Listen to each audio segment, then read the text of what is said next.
kita terpaksa ambil alih Datuk Zul ya, parti yang sudah wujud, kita terpaksa berlari-lari untuk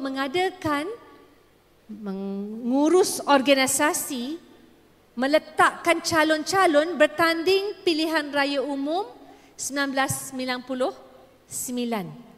Bayangkan parti hidup, tumbuh baru April. Beberapa bulan saja terpaksa bekejar nak pastikan kita dapat sokongan rakyat ketika itu.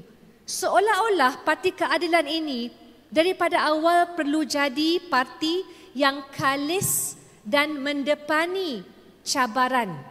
Kita tak mudah kerana kita putuskan jadi parti berbilang kaum. Ada yang anjurkan kenapa tak masuk saja PAS?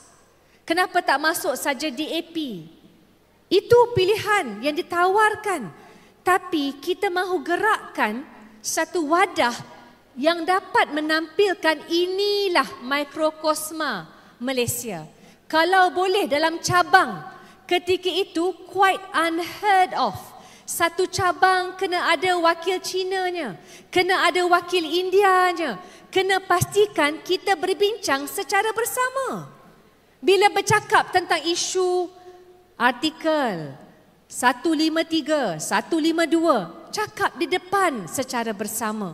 Jadi bukan sesuatu yang mudah dan Masya Allah, undi masyarakat Melayu yang kita rekodkan tahun 1999 sampai mencecah 54%.